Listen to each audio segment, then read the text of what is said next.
Rose Lamasney from Carrigavar, County Cork, Ireland. I am the host mother for Cecilia from Sicily, 2021. So today I will answer a few questions for Cecilia. So Rose, what's the ICA and can you tell me what you do and how it works? Well, the ICA means Irish Countrywomen Association. It was founded in Ireland in 1910 and now it has 700 guilds around Ireland. Each guild is formed of between 20 and 50 people, all ladies, women's organisation. We meet once a month and we have discussions on topics like crafts, happenings in the area, quizzes, question time. It was first started to educate women all over Ireland who may be farmers' wives and didn't get out very often minding their children. So Rose, you like baking. What's your favorite Irish traditional recipe in baking? It has to be brown bread or traditional Irish soda bread. They're both very popular in households in Ireland. Made fresh every day.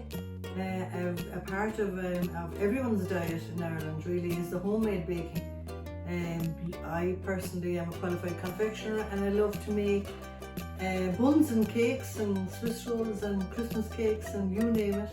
And glad to know that Cecilia is enjoying my baking.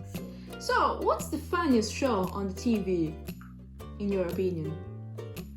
I suppose it has to be Mrs. Brown.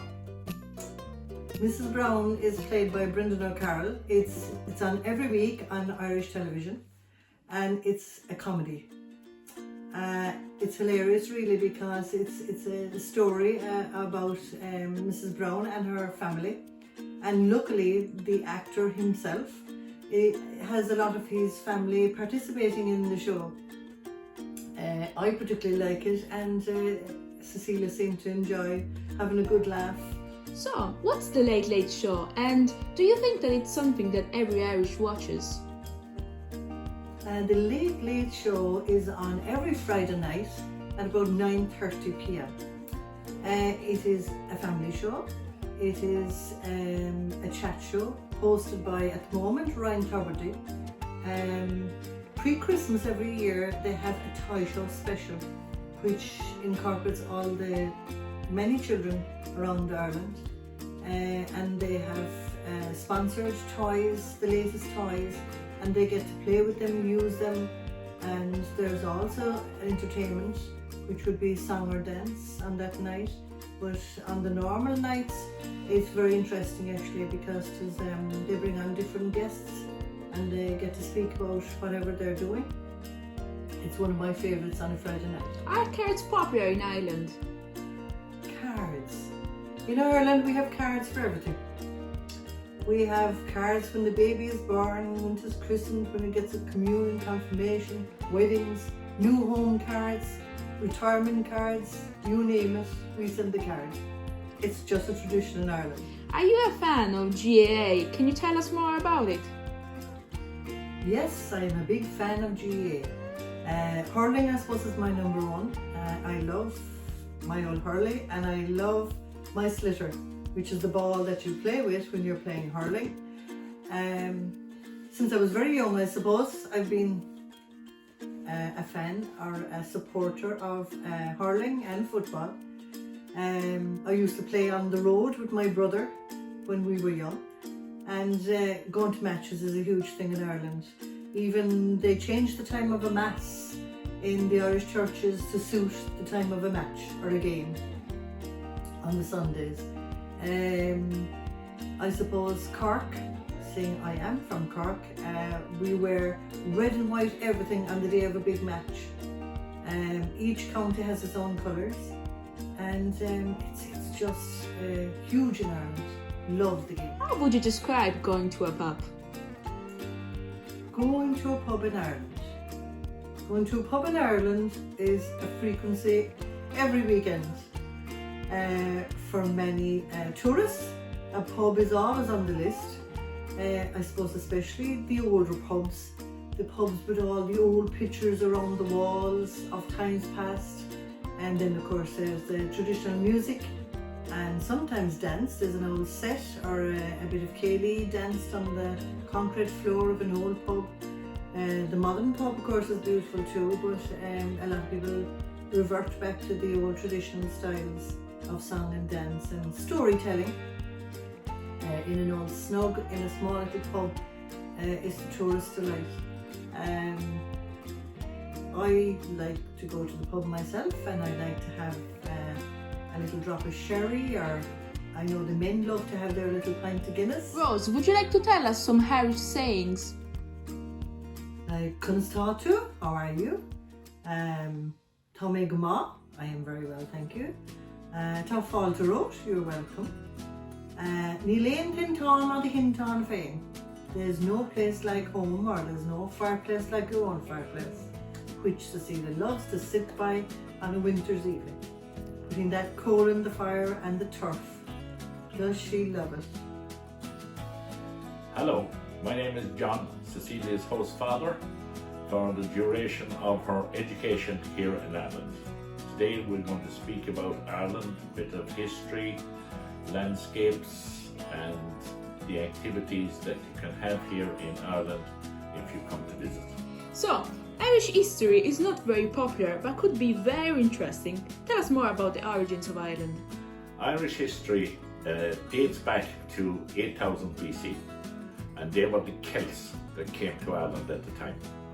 After those at 5000 BC were the Gaels, and the Gaels brought the Irish language with them. This is the Irish language that we use today in different parts of Ireland where we have different Gaeltacht areas. St. Patrick's Day is well known, but we know very little about the saint himself. Would you like to tell us more about him? St. Patrick, his feast day is on the 17th of March. St. Patrick was captured by Irish pirates, brought to Ireland, and he tended sheep in the hills of Antrim for about 6 years. He escaped and he got back home, but at the time he was here, we were ruled by pagans. So he thought that by becoming a Christian, that he could come back and preach Christianity in Ireland, which he did in 432. So, the most important event in Irish history can be identified with the famine during English domination. Would you like to comment on that? Well, the famine, there were several famines down through the years, but this particular one, which happened in 1845, we had the decimation of the potato because the Irish people, we were ruled by the English, but the Irish people were basically only peasants for the English landlords. And what they mostly had to eat would have been potatoes and maybe some vegetables, and they might kill a pig once a year. But in 1845, the potato crop got decimated. They had enough for 1846. 1846, they planted the crops again, and again they didn't grow. So 1847 was the worst year ever. It was known as Black 47. There is a film that was made which was called Black 47, but this was the worst year ever. People were beginning to starve to death and people were beginning to emigrate. This famine carried on up until 1851. During that time, there was something like 2 million people emigrated and over 1 million died of starvation because they had nothing else. The English way they looked at it was this was God's way of dealing with overpopulation. Now, Prime Minister Peel, who had brought corn from the United States to Ireland to help out and try and feed the Irish people, it failed simply because the Irish people didn't know what to do with corn, how to cook it, how to eat it. So it made no difference whatsoever. The famine carried on till 1851. Until then were they able to try and get the potato growing again so they could feed their families and the rest of the people in Ireland. There is a famous song by the Irish band U2 called Sunday Bloody Sunday, which links to a terrible event in Irish history. Would you like to tell us more about it? Okay, you had several rebellions down through the years, the Irish against the English. 1798 was the Wexford Rebellion, but in 1916 you had a rebellion in Dublin which changed history. 1922 we got our independence. 1948 we became a republic. But when we became independent, the English gave us back 26 counties, and they kept 6 counties in Northern Ireland, known as Northern Ireland. But during the period of the 1968-69, you had a lot of trouble in Northern Ireland. The Protestants had the jobs, the Protestants had the votes, and the Protestants had the houses. The Catholics had very little. The Catholics were looking for equal rights in Northern Ireland within the 6 counties which was ruled by the English.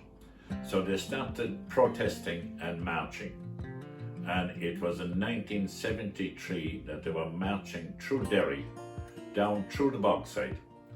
Little did they know that the English army had set up an ambush as such for them, right? The English claimed that the marchers or the protesters were armed. Somebody opened fire, and there was 14 protesters killed on that particular Sunday. This is how the song was derived from Sunday Bloody Sunday. All they were doing was marching for their civil rights. They had the same equal rights as the Protestants in Northern Ireland. Food cars are quite popular in America. However, most people don't know that Henry Ford has Irish ancestors. Would you like to tell us more about it? Henry Ford was a motor manufacturer in the United States. Henry Ford's parents came from a little village in West Cork called Ballinascarthy. They eventually moved into Cork City, and where they were staying in Cork City was called Fair Lane. Henry Ford eventually started up a factory in Cork in the 1950s.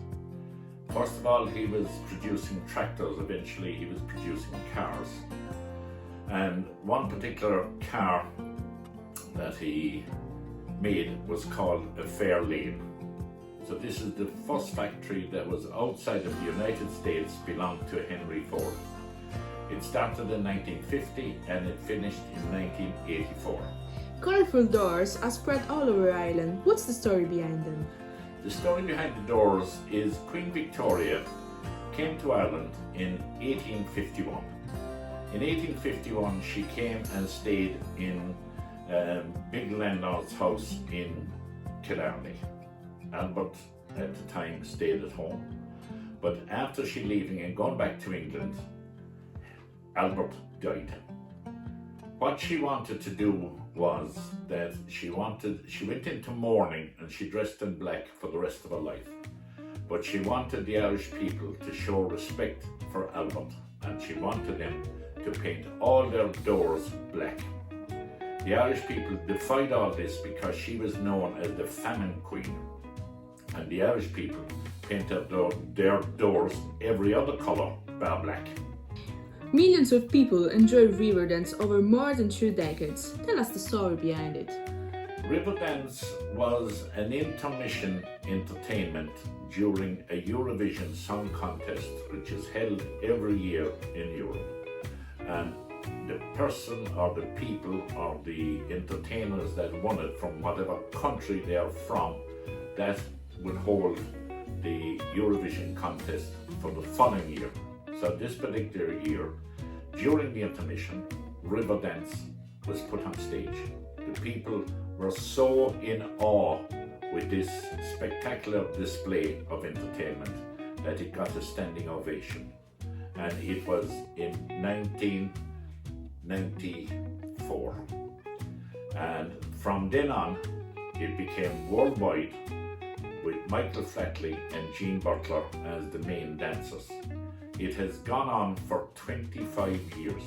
Worldwide, they've been all over the world with this particular river dance, Irish dancing entertainment. The leprechaun is widely recognized as an Irish symbol. Tell us more about him. The leprechaun, you have to go back to centuries, because during the early centuries you had the Tuatha Danann and the Firbolg. There were two Irish peoples that were fighting amongst each other. They were living in ring forts, and ring forts would be a kind of a compound. But the Tuatha Danann, who were fighting the Firbolg, who had the ring fort, had used tunnels to escape. Now, at the time in the early centuries, people were very small. These tunnels were also used for storage of food and keeping it cool. Once you go down below 1 meter, it holds the same temperature. So if the Firbolg were being beaten, what they used to do was disappear down the tunnels. And from then on, they became known as leprechauns, or the disappearing people. Leprechauns also are known to be the shoemakers of the fairies. This is another myth in Ireland, and that the shoemakers, leprechauns, the shoemakers, would make the shoes for the fairies who were continuously dancing. The quality of iron wool is loved by everybody, and every year tourists go home with suitcases full of iron sweaters. Would you like to tell us something about it? The iron sweater is a native garment which originally started on the Aran Islands, the reason they're called the iron sweaters. Now, the women and wives and mothers used to make these iron sweaters from the wool of the sheep. And in the wool of the sheep, you have the linalool oil, which was as waterproof, as well as being warm, and as well as the sweater being made from the wool. They were mostly made for the fishermen who used to fish in currachs, which is a timber frame boat coated with hides of cattle and pitch put on it. They had a particular stitch on each of the iron sweaters belonged to each family. If somebody was to fall overboard and drown, eventually if they did get washed ashore, they would be able to determine who this person was or which family it belonged to by the stitch in the iron sweater. Personally, I would say that GAA is the most characteristic thing of Ireland. Tell us more. Okay, GAA means the Gaelic Athletic Association, which was reformed in 1884 by a man named Cusack in Thurles in County Tipperary. There are two native games. You have Gaelic football and Gaelic hurling. Gaelic football is played by 15 players a side, and it depends on the amount of points, right, which would mean that the ball goes over the bar and between the posts. It's a point. If it goes into the goal, it's a goal, which is equal to 3 points. Now, it's played for 70 minutes, 25 minutes aside, and whoever has scored the most points wins the game. That is in the football. In hurling, it's a different game. It's one of the fastest field sports in the world. Now, it's played with a Nash hurley and a leather ball. Now, the ball can travel up to about 120 miles an hour. The rules are something similar. Now, this is played by 15 players a side, and they don't spare each other. They didn't wear helmets up to maybe about 4 years ago. Leonardo DiCaprio and Kate Winslet made With What Happened to the Titanic an iconic movie still loved by fans all over the world. However, people don't know that it was built in Ireland. Could you tell us more? The Titanic was built in 1912 in Belfast. There were several other ships built by Harland and Wolff in Belfast at the time. It was a very big business in Belfast. Also in Belfast, you had the linen industry, which was known as Linenopolis one time. But the Titanic was built. She first went to Southampton, then she went on to Cherbourg, and she picked up the last of the passengers in Cove, heading for Newfoundland. Her maiden voyage, it just didn't make it. Ireland is admired for its breathtaking landscapes. Could you suggest us some that are worth a visit? Absolutely. We have several national parks in Ireland. We have several museums in Dublin. We have lots in Ireland. For example, we have about 68 museums in Dublin, which are all free. We have Trinity College. If you move out the country, we have several national parks. We have one there in the Giant's Causeway. We've got another one in the Glen Bay Park in Donegal. If you come further south, you'll have the National Park of Connemara. Again, you have another national park which is called the Burren in County Clare.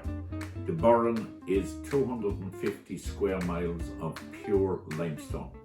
You have Arctic and alpine plants growing on this limestone in the crinks and grikes of these landscapes. You come further south and you have the National Park in Kerry. On you go and further to the east, around Waterford, you have another national park, and you have different areas, the likes of the Cliffs of Moher, the Ring of Kerry, you have the Waterford Crystal in Waterford, you have monasteries in County Wicklow. So lots of places to see, lots of things to do if you come to Ireland to visit.